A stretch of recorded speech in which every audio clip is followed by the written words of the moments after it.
During all those former lessons, we have already seen one or other of the optical effects of Vasco da Gama, and in this lesson we will have a closer look at this section, optical effects. But there is one adjustment, one optical effect that is not contained in this section but in the maps section, and these are the mountains. They are turned on, and as you can see here in my little project, I have placed some well-known buildings before the Alps. Of course, this is not the right place for those buildings, but I would like to show you some optical effects. And of course, the size of the buildings is way too big, but for demonstration purposes, it is perfect. So I go back to the map section and I turn the mountains off. And this is what our world will look like without this button. So let's go back and turn it on again. And here again we have those nice mountains and with our two buildings and a lake in front. So this parameter belongs to the map section. This is the correct place, but at the same time it is an optical effect. So now back to the optical effects section, and we have 5 groups of different parameters. And let's start with the first one here, the icon with the magnifying glass. Here we find the global size settings for objects. And I've placed 2 objects here, and in many projects we will use those objects not in real size but to represent a city. The Opera of Sydney just for Sydney, the Empire State Building or the Statue of Liberty for New York, the Eiffel Tower for Paris, and so on.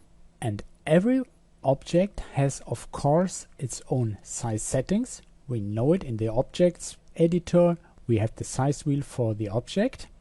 But imagine you have finished your project and you find that the objects for representing cities, you would like them generally a little bit smaller or a little bit bigger.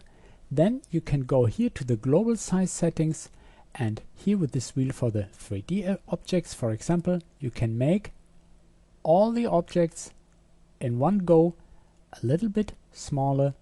Maybe you would like to have them 5% smaller or even bigger. So here can you realize it in one go, and it's very easy and very handy when you have to do such global things. The next section contains the light settings, and here we find the light color and the ambient light. So if you would like a little warmer look, then you can define, instead of a white, you can define a warm yellow.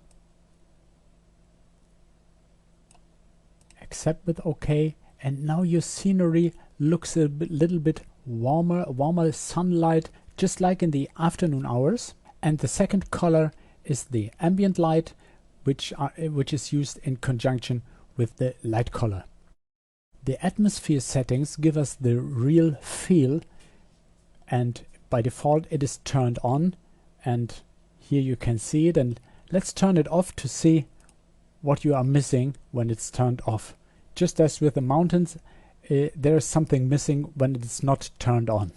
In the next group we find the shadow settings for the dynamic objects. When we turn the shadows off, both buildings doesn't have any shadows. So let's turn it on again, and we have an intensity wheel where we can adjust the intensity of the shadow. So by default it is set to 50%. That's a reasonable value. And should you have placed static objects on your screen, then you can turn the shadows for these objects on and set a distance, angle and intensity. The third group with the compass rose contains 2 utilities, a compass rose and an orientation guide. So let's turn the compass rose on, and here we have it in the lower left corner. So we can set the horizontal and the vertical position on screen. We can alter the size, and we can alter the transparency. So this is pretty cool, and this compass rose is interactive. So when we turn our scenery, you can see that the compass rose turns as well. So this is pretty cool. And the second tool is the orientation guide. This is a small planet, and when we turn it on, then we can select the type of map that we would like to see in this small planet. For example, when we select the blue marble NG, then we have our planet here. Again, just like the compass rose, we can set the position on screen, horizontally and vertically, and of course the size. And this small planet is interactive as well. It shows us in this red circle the position of what we are seeing in our scenery. And when our head object moves to another point, this small little planet will turn around to show us always the correct position. And it has an additional parameter, what type of mark we would see. By default, we see the point, that is this small circle. We can switch to an arrow or a pin. And just let's see another type of map. For example, the old paper world looks very nice as well. It has a marble look. I think this looks very great. So now let's turn them off again, and let's go to the next section, the effects section. And here we have global settings for the different effects. We have the particle effects. This is the global on and off switch for all particle settings. You remember the particle effects are activated or deactivated in the objects editor, and just with the root lines, this is the general on and off switch. As well, we can turn here we can turn on the lens flares and the moon and stars. And of course here the settings for water. The water waves, we can turn them on. You will see it here. Nice waves on this lake here. And the water reflections we can set to off, to middle or to high. And the last parameter is the depth of field settings. When we turn them on, both parameters by default are set to 50%. The first parameter is the strength setting, and when we lower it a little bit down to, in this case, let's say 10%, then we can see a little bit better. And the focal length defines the point where the image will be focused or sharp. So when we lower it down, then the sharper point comes nearer, closer to the camera, or we set it up and we go more in the distance.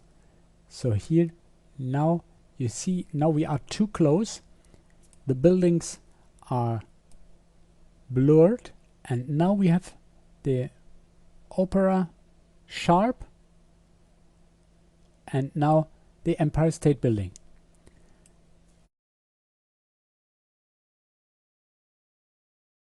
We go a little bit up with our camera, then we can see it maybe a little bit better. You see when I move it. And so when you set it to a low value, the strength to a low value, then you can get a nice effect on your scenery by adjusting the focal point. And you can even create in some situations a nice tilt shift effect. So now we come to the last section. These are the settings for the clouds. We turn them on, and then we have a menu for the cloud type, and here we have lightly cloudy, heavy clouds or stormy clouds. This gives us very realistic clouds, and we can shift them in either direction, and we can set the wind direction and the wind speed. And the settings for the positions of the cloud are especially interesting. Now let's go to bird's eye view, and I will zoom out of the scenery so that we can see the clouds layer. So this is a perfect view. And now let's select lightly cloudy, and this is the cloud layer that we are having now over our planet. And now you get a better idea what's happening when we use the shift wheels. I move it, and that's what we are getting. And you see the layer has different parts, more or less cloudy. So with the shift wheels we can get exactly those types of clouds into our scenery that we need.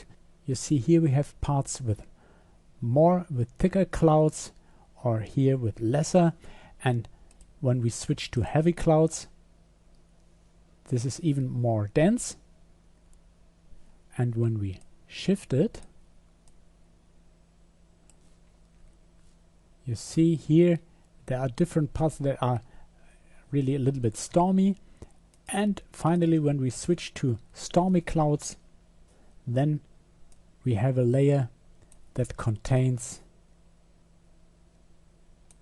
hurricanes as well in different types. And that's the great point. This is so universal usable. So you select the type of cloud layer, and then you move with the shift parameters exactly that portion into your scenery that you would like to see. So now we have seen all of the optical effects, all parameters, and you may have noticed the combination of all those effects are making the big point in Vasco da Gama. When you combine the water surface together with the clouds, with the atmosphere settings, and maybe with the depth of field settings, then you can create fantastic animations.